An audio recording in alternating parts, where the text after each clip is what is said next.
So this is 2023, the first video.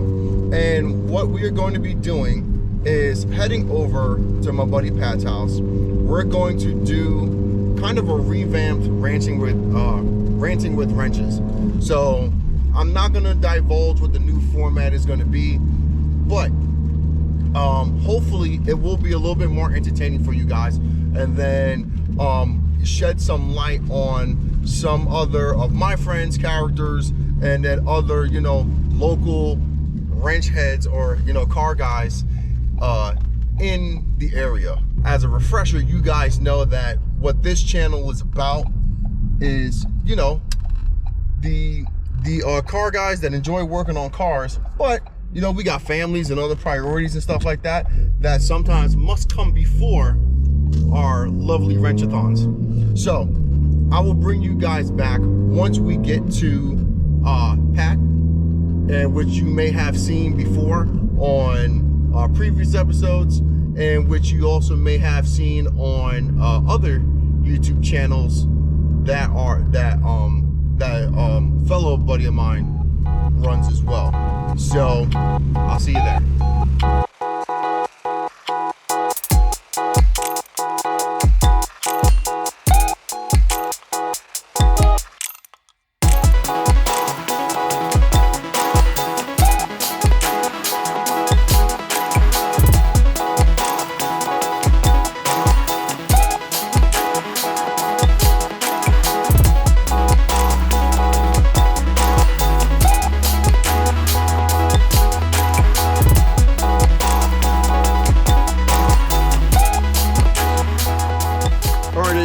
Welcome back to another episode of Ranting with Wrenches. I'm Ricky. That's Pat. So what we're gonna do is something a little bit different, as I mentioned before. A little bit different format. So hopefully it's a little bit more engaging, a little bit more exciting for you. So what we've got is my RS versus Pat's STI. So tell us a little bit about your STI. It is a 2016 base model. Doesn't have a lot going on right now other than a downpipe and a Cobb stage 2 tune. The old Cobb stage 2 tune. Not the V3 with the not the whatever they tried to. The eco adjustment. EPA, whatever. And it's got a couple little trinkets under the hood, but I have an entire pile of parts to put on this, which will be on it within the next 3-4 months when the weather improves. Once our weather hiatus ends. So, and I will be helping him out with installing those parts. So there's going to be a lot of STI content coming forward. You're all looking to get it tuned, right? Once obviously once you do all that shit, you have to get it tuned. It'll be someone you've seen before. Yeah, so you know, obviously JDM typicals, you throw parts on your car, you got to get it tuned. Mm-hmm. So so it's a base model. Obviously it doesn't have a sunroof, which is usually a good indicator that it's base or even like a limited. But does the limiteds come with? Limiteds have the sunroof, BBS wheels, different sound system. Okay. But that's basically it. All right. So we covered that. So how many miles you have on it right now? 62,000. So 62,000. Or maybe 63. And how long have you had it? Since April 2018. So you've had it since April of 2018, and you have almost 5 years. Okay, that's a good amount of time. Yeah. I've had the RS now for a little over a year, and I've got 68,000 miles on it. I got it with 64 after it arrived, because when I found it, it had 63 and 800 something miles, and then of course the dealership drove it to the pickup area before they transported it to me. So yeah. I've kind of been babying it, kind of not, you know. Well, this is not currently a garage whore. It's a driveway whore, because I got that to drive every day. You got the. Gotta get a shot of the Chevy. Got was it Tahoe? Yes, sir. Yeah, got the Tahoe. We might have some truck content coming soon, because I do plan to get bigger tires and lift it up a little bit. You still want to supercharge that thing? I don't know. That's a lot of money. I don't know yet. Life's too boring to drive slow cars. Gotta. Baby I mean, steps, was baby it? steps, baby steps. Gas miles go from 15 down to 7. 2. Shit. Yeah, that's 15. I mean, you might be able to roll to work. Oh, it'll roll. It'll roll. All right, so Pat's gonna go pop the hood, and we're gonna take a look and see what he's got going on under there. Is it dirty or is it clean? All right, so here we have the underhood of Pat's STI. I'm gonna let him take it from here. Okay, we got a ice dropping from the hood. Yeah, we got our weather conditions making an appearance back here. What weather condition? Cob radiator shroud cooling plate thingam or whatever. A Cob coolant reservoir, which is pretty solid, and it comes with the little screw to come out. Okay, that will work with the intercooler kit that I have in the house. Oh, nice. In the future, when you see this hood again, it's gonna look different. That's gonna be gone. That's gonna be gone. So you said this is gonna be gone. So you're going to a front mount? Yeah, big front mount. Okay. Intake, inlet, injectors, fuel line system, bunch of stuff. So I actually have exhaust parts getting Cerakoted or ceramic coated, whatever it is. Cerakoted, yeah. Yeah, which I have to pick up, and that'll be on the car also, and it'll be externally wastegated. It's gonna be fun. It's gonna make all the fun Subaru noises. Sounds like it. You got some. Looks like you got some torque solutions. Side guards. The Grim Speed. A bug? How's that bug's alive? Grim Speed. I forget what they're called. Somebody in the comments say what these are. But yeah, these feed the hot air into the fender, which down here, later on I'm gonna do the mod where you pop that off, you could drill into it. Okay. At the bottom, and then cut the plastic piece. That'll actually make that. Oh, so what? Those actually make it functional. Oh, so it's their heat extractors. Right. So Fender heat extractors. And in the garage, which is a disaster. We're not going there right now. I have an extra hood. Okay. And I have vents. Is it carbon or is it? No, it's another white hood. Okay. I bought it from a buddy in my car. Okay. I have an extra hood that I'm going to be cutting with a buddy who cut his own hood before, so okay, so there's at least some experience. So he's got there. experience. And I have heat extracting vents from Veris Engineering. Okay, I've heard of them. I think they make some for the RS as well. That'll fit like right here.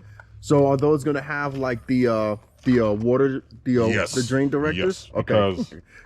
Because I've looked at those for the RS, but my biggest thing is that they don't have the cups underneath, or you got to choose. You got to choose to either have the cup on it and then you lose the heat extraction factor, or you can put them on and then you got to risk rain just kind of like falling into your engine bay. Because someone told me to definitely get the rain guard, because if this gets too wet, right, that's like $900 you're out. Yeah, you don't want to mess around with your ABS module. Yeah.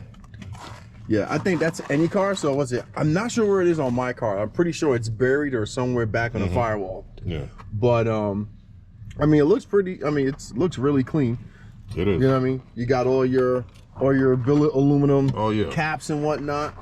I don't know if you can really tell, but there's a Grim Speed heat shield right here. Okay. Over the turbo. Yeah. Nice. And there's a Cob. Okay. DP back there. It's legal. You can watch it. It's legal. That's it for now. So that's okay. For now. So that covers. So that covers what you got so far. Yeah. So these are OEM high pressure lines. Yeah, that's all coming out. Because see, in case you folks don't know, when since like 08, they've had the same exact setup. Fuel pressure regulator system. Right. That it stumbles once you start tuning it. So what they used to do, what Cobb used to sell, I don't know if they still do it, they would put the old regulator system from like 07s prior, Okay. which works. Weren't better. they? But weren't those metal? No, it's the same. It's the same as that plastic one? It's just one of these instead of 3 loop back into 2, back into 1. Oh, okay. Which I don't know why the hell they did that, but you know. Yeah, I got all fuel. I got all fuel stuff. Okay. And all intake. I got another turbo, but I'm probably gonna wait for that one. Probably until I figure out a motor build. I was thinking IAG, but I'm probably leaning more. IAG. You going with that monster build, or you're thinking about going with that? I was thinking about it, but a lot That's of a 16 grand on just for the motor. Well, all of them are if you get the entire motor. Well, yeah. But, I mean, it's the same thing for I'm RS. leaning more towards P2P. It's a company out of Texas. Okay. And they personally build motors for people. They do a lot of like actual like race car time attack stuff. Okay. And I spoke to the guy a couple times on the Facebook groups, and I got people I know personally that I've spoken to him, and they're like, "Yeah, you should probably give him a call like today." So, I mean, I'll figure all that out when I get to it. But I mean, hey, be a bolt-on car. So big dreams, big ambitions. Yeah. So what's the ultimate to the wheel power output that you're looking for on this car? On this? Yeah.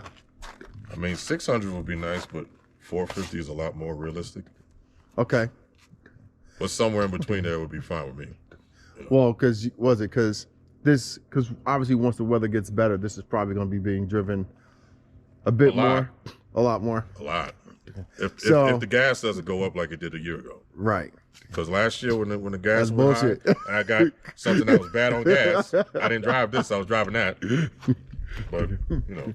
Yeah, we all can't live 5 minutes away from work. Well, it is what it is. But I mean, but the thing is, even tuned, even putting out that much horsepower, you know, well, if you like depending if you have like different profiles and whatnot like that you run off of different maps, you can have like a daily map that you can run. Well, see, and then it, just be chill. Being Get that 25 miles per gallon. Being that Cobb was so gracious to Ixnay, their entire. Well, everybody keep blaming Cobb. It's the EPA. I know it's EPA, but it's Cobb too. But the thing is, so when I still had the Jetta, and I was looking, right, when I was ready, when I did all the modding, make sure the engine was healthy and everything around it, when I finally called the guy up in Scranton to get a map, because all he had to do, he's like, do you want a flash or do you want it chipped? Yeah. I said, give me the flash. He's like, all right. He's like, but the only problem is, he's like, I no longer have the stage 2+. He's like, what you had everything. Which is what I had everything set up for. So I was like, why not? He said, EPA is coming after everybody. He's like, I can't afford to be taking a 40 grand hit on something myself once or twice a month for $200 to $300. Right. You know, so. You know what I mean? So imagine Cobb. They're much bigger. They cover so many different cars. Yeah. You know what I mean? Like, because now that they got Ford under their belt, so you're talking about Ford, some Mitsu. They have Volkswagen, Porsche. Yeah, they got all that. Yeah, they got all that shit now too. So they got their hands in way too many pockets to be risking a $40,000 to $500,000 hit. I mean, supposedly there is updated stuff coming down the pipeline, updated flex fuel, updated downpipe. I'm not buying another downpipe. So I get the press releases since obviously I have a Cobb access port for the RS. Right. I want to say maybe like 2 months ago, if I'm not wrong, they did send out a release that without removing any of the emissions mods, that they were able to get the same output on their test mule that they got on their previous test mule with removing everything. Or I'm sorry, it's the same car, but they put everything back in and was able. It was one of these, and was able to get the same horsepower as they did with taking shit out. Well, see, here's the thing. Here we go. There's these little stupid things in here called tumble generator valves, aka TGVs. Yeah. Right. For years, you just delete them because they don't do anything. Right. Now, since it's an emissions part, you can't delete them unless you have a backyard tuner that can tune around it, or whatever, like open source, or open source, or a standalone, whatever. But now IAG has updated TGVs that work with the motors, right? Yeah. But I don't know how good it'll fit with a big giant solid metal intake, which I happen to have sitting in the box inside, right? But those new TGVs that come with the flaps are like $500, but they're legal. So it's like I got the bulk of my stuff from someone who did a part out a couple years ago. I think you were telling me about that. Right? You went shopping. Yeah. But see, I got a bunch of shit from him for the low. If I would have got everything piece by piece, I would have spent like $8,000. That was dude up in Wingat, right? Oh, that was the dude in Atlanta. Oh, okay. Yeah. So from him, I got TGV deletes, injectors, Cobb fuel line kit, aero separator, a freaking a Cobb heat shield, the header, an up pipe, the down pipe, the exhaust. Because remember, this is a new exhaust on this. Yeah. Yep. Now that's the titanium one. No, this is a company called MXP. Okay. Because I saw the pictures that you posted on Instagram. We'll do a cold start or whatever. But I got the bulk of that stuff from him, so I didn't have to buy a lot of shit brand new.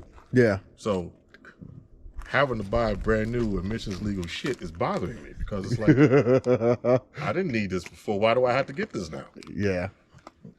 Yeah, it does suck. I mean, honestly, like, so I luck out with the RS because of that German engineering, where you can still have your emissions stuff in there, and really it doesn't benefit it any way to pull it out. All it does is it takes the excess and removes it from the system or returns it to get burned out. Because when I did the air intake, the secondary intake delete mod on my car, it made no difference of power. The only thing it did was help clean up the engine bay a little bit. Take some extra hoses out the way, give me a little bit of access down here in the front of the motor. That's really all it did. It didn't do anything. And then on cold start, you know, you just didn't get that fuely smell. I'll tell you what though. I do have another downpipe for this, which I'm probably gonna run. Because I plan on doing something custom with this one since it's catted. Yeah. And I will admit, these newer catted downpipes don't really make a difference. Yeah. It's the same benefit. Right? Well, also you can go with like a high flow, like 200 cell cat. I think that's what it has on it. See, there you go. But this is before that whole Jezzy shit. Right. Which I don't know. Which honestly, I think I'm kind of looking at that for the RS to recat it. Yeah. Only simply for the fact because I don't want to. But you know what you better off doing? Bro, I'm just going pull that off and getting it custom. That's what I'm gonna do. Yeah, because I mean, to buy a new one, I'm gonna pull it off. Yeah. They got fucking like a 200 cell one for like $120, $130. I just cut it, take it down to a shop, have it welded right in, and there you go. Because how much is a new downpipe for this with a cat? It's like, so it depends on which company you go with.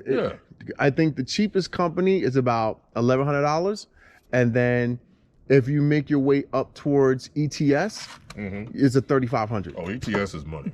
ETS is retarded. ETS is big money. Like, listen, I love what they do with parts. They make good shit. But they retarded. Damn, they're retarded expensive. ETS is more money than Cobb, and Cobb is a lot of money. I know. And I got like 90% Cobb shit. Yeah. Yeah, you're a Cobb whore. Well, I mean, secondhand Cobb whore. But all right, so I'm pretty sure we beat this to death. We're pretty good on that. So let's go and see what he's got inside before our next part. All right, so here we are in the garage. So as all of us working slobs have, and you have, you know, a rack with a whole bunch of stuff in it, you know, living the life we want versus the life we need. This will be on the car. How big is that? 4-inch? About 4-inch. It's not super tall. That's the official method of measuring it. About a hand. I figure.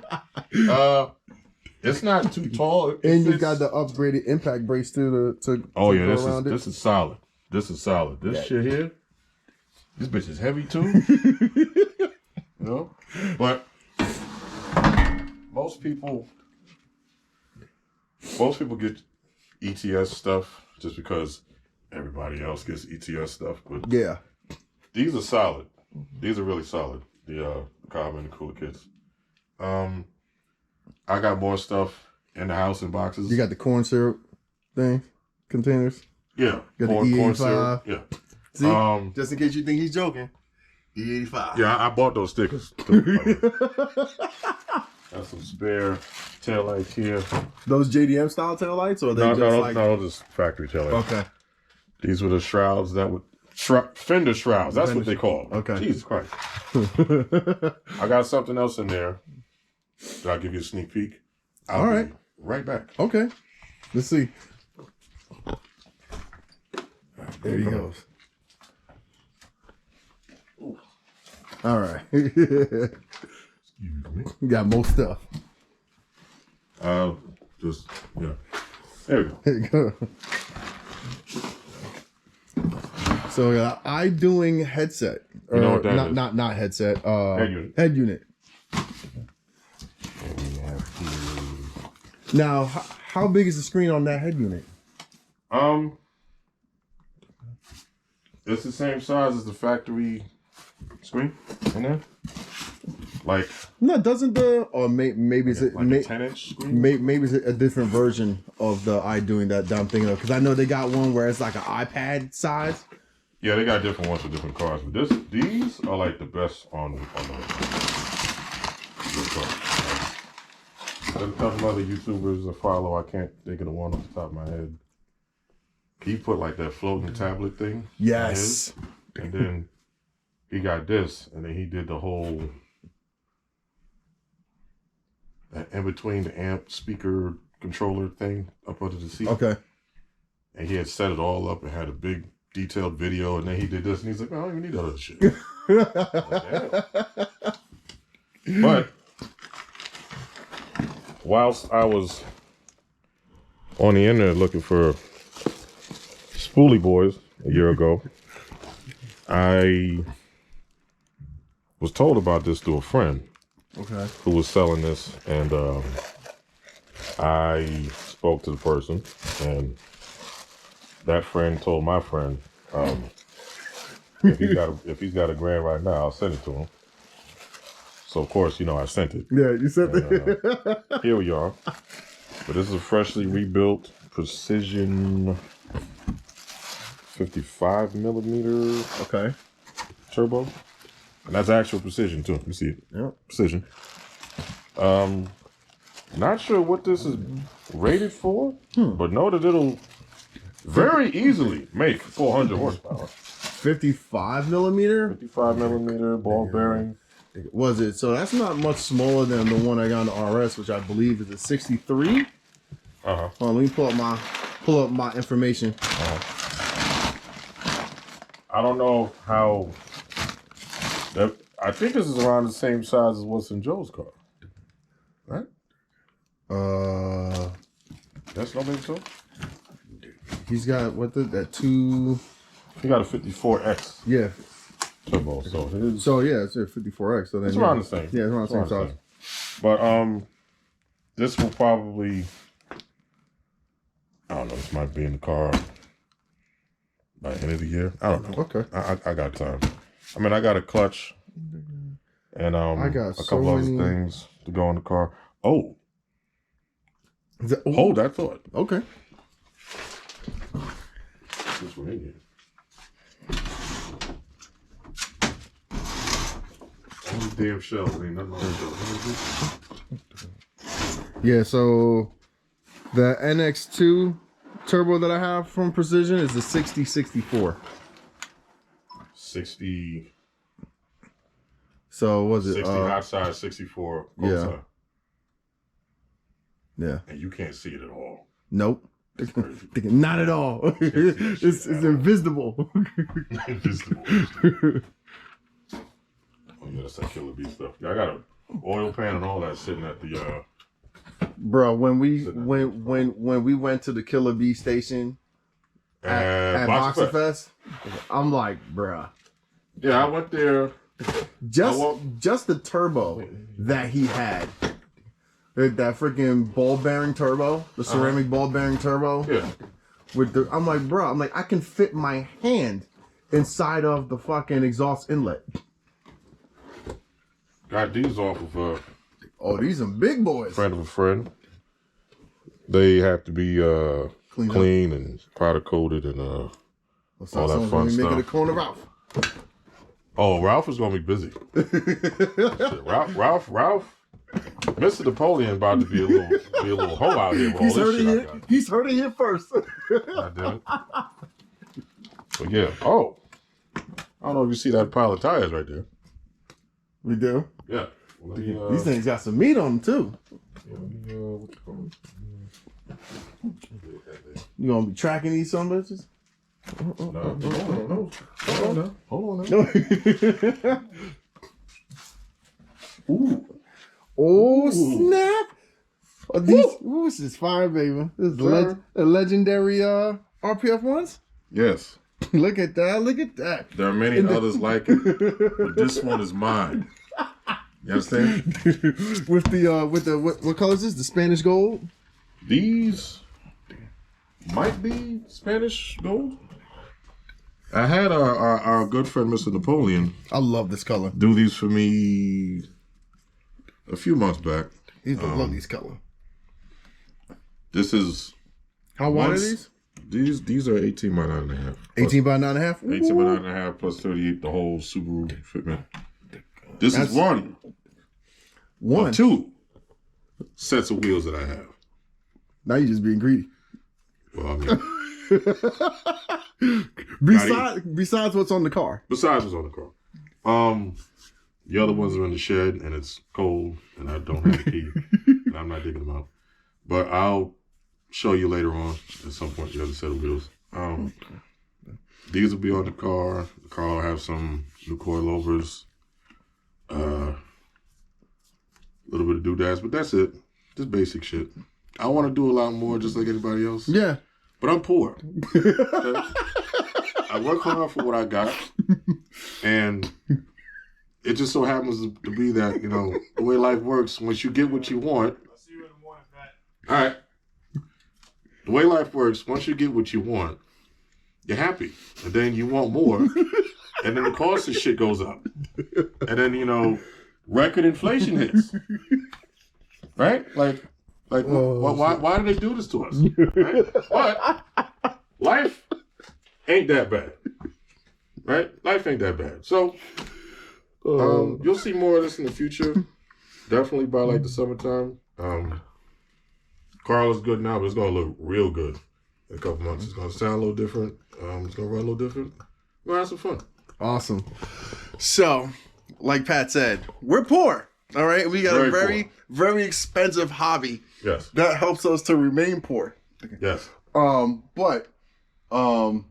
Once this cold weather breaks, the car scene is gonna come alive. You know, we're gonna come alive. You know, you're gonna see me with Pat a lot more, as I will be helping him out with some stuff that he has going on with the Subaru.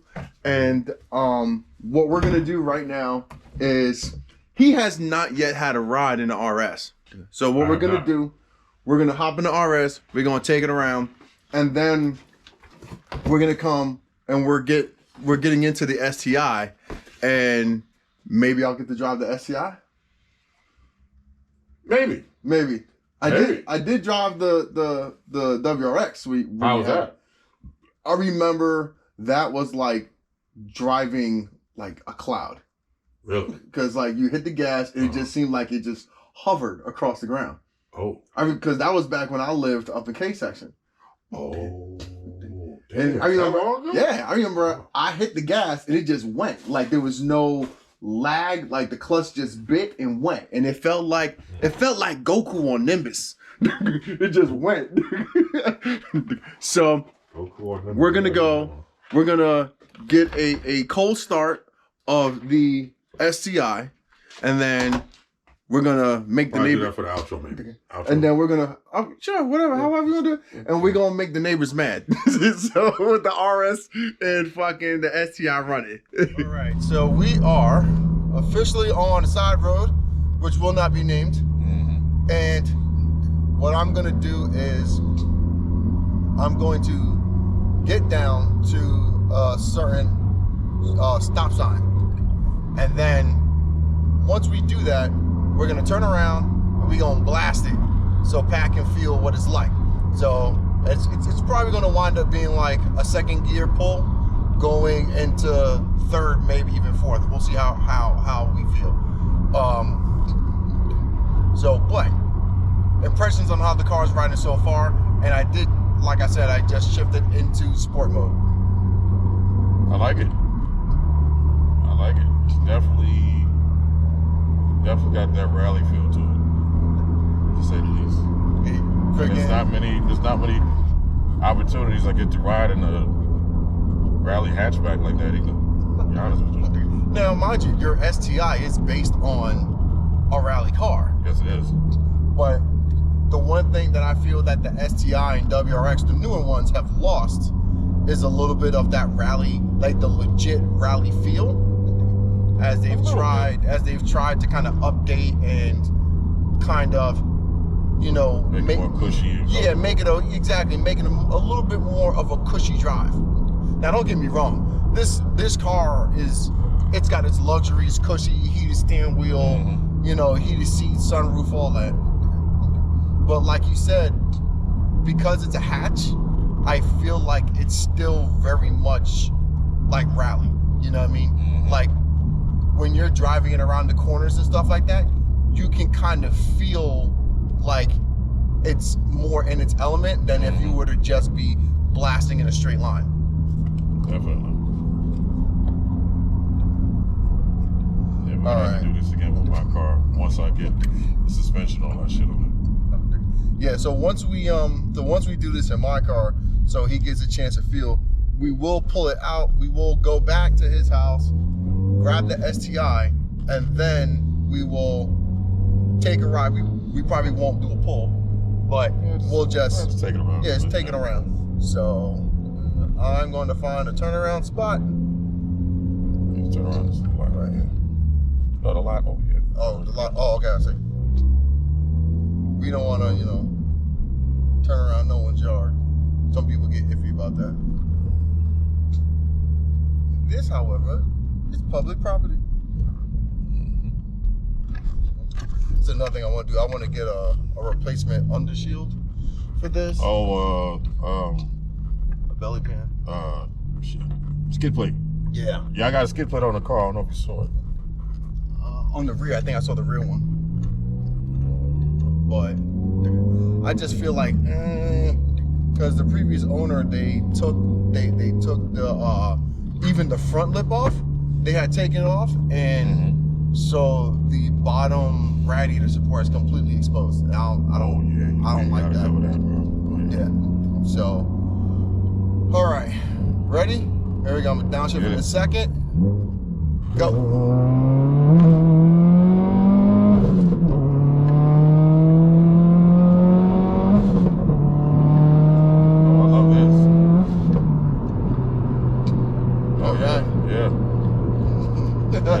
That's the stuff right there.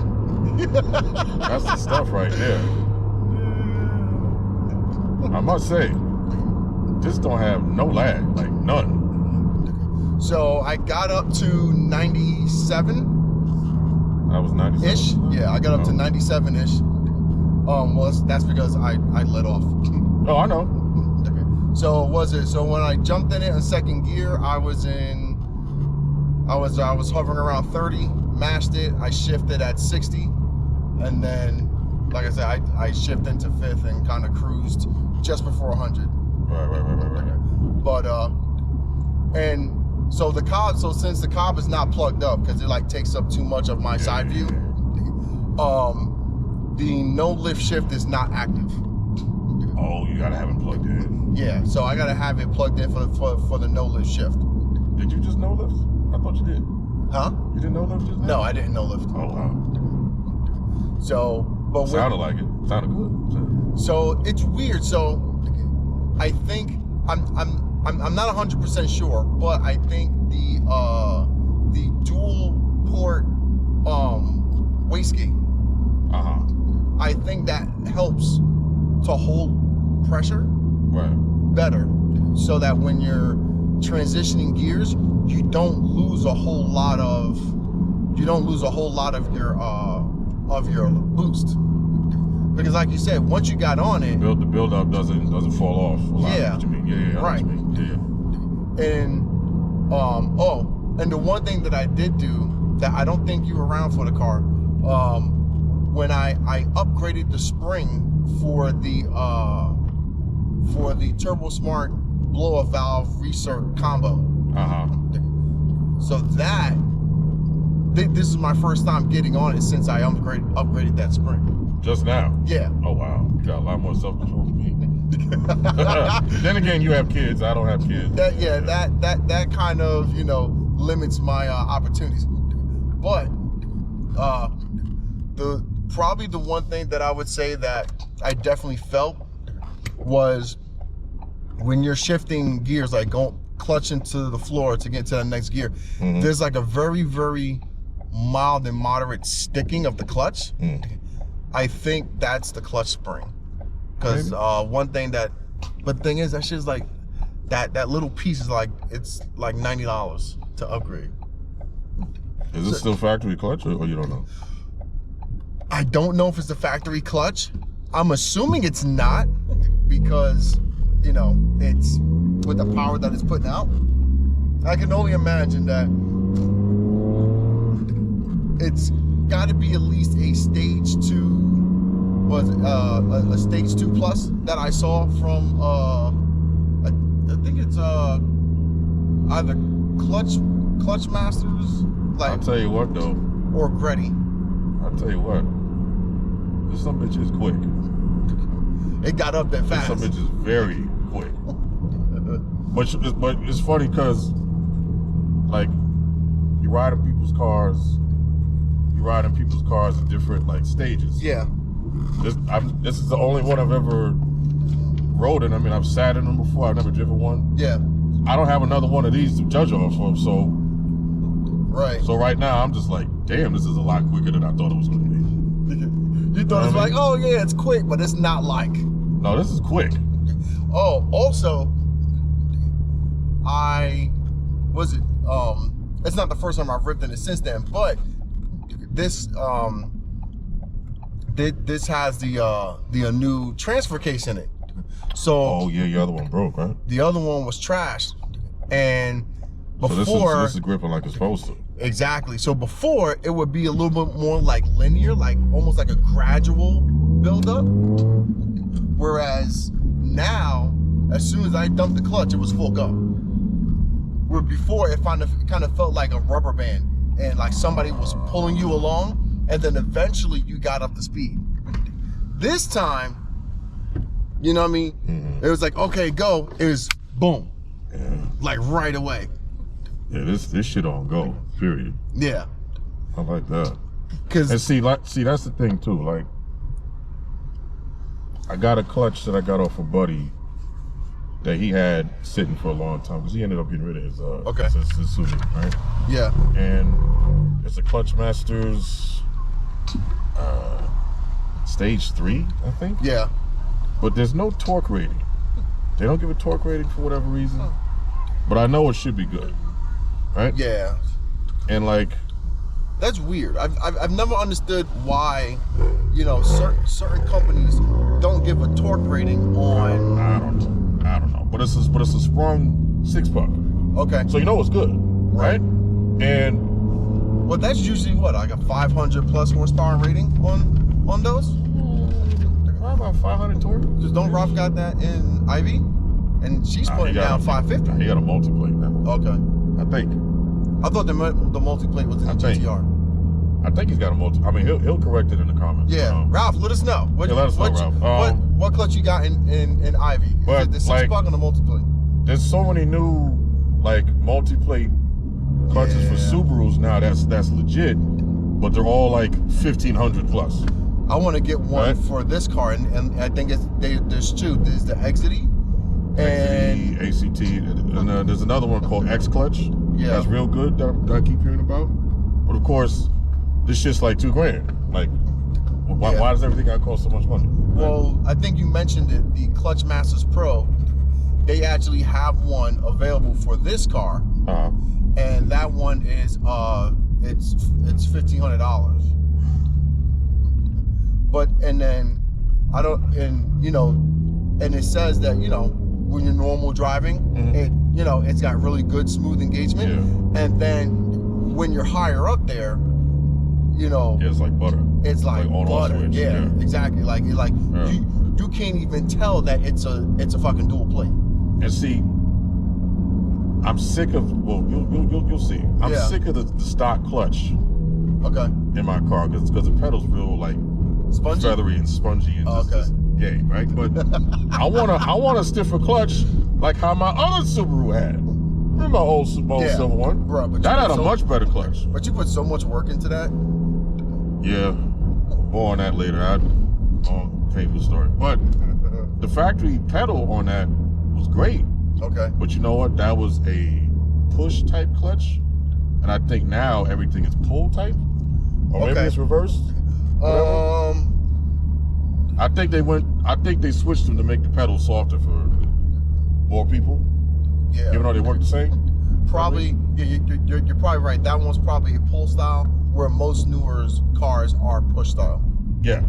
Because it's just more natural to have to push something because it's easier than to have to pull it. That's the kind where like oh. But whatever clutch is in this car, it can't be the factory clutch. There's no way it's a factory clutch. No. Whatever clutch is in this car, I like it because that shit grabs. No, it definitely does. And then the only thing that I don't like is like at the very, very like low end. And I think that has to do with the clutch spring. There's this weird little hesitation where it kind of like pops, and it kind of throws you off of your feel when you're just kind of like perusing around town. So like if I'm driving in normal mode and I'm coming from a stoplight, you get that chatter because you kind of lose where the engagement is. Now, right now in sport mode, that's another thing that changes is the clutch feel. Because I think I'm not exactly sure if it's electronic or if it's oil based, but it changes the pressure that you have to apply to the clutch. So you feel the engagement much faster, and that's like one of the biggest things about this car. Like the engagement of it in the different modes is completely different. Like even even if I were to go into track mode right now, the RPMs jump up. And literally, I can go from $2,000 to $5,000 like that, like in a heartbeat. You know what I mean? All right, so what we're gonna do now is I'm gonna switch out batteries. We're gonna warm up Pat's STI, and then we're gonna take a drive around in that and see what the difference is between the two cars.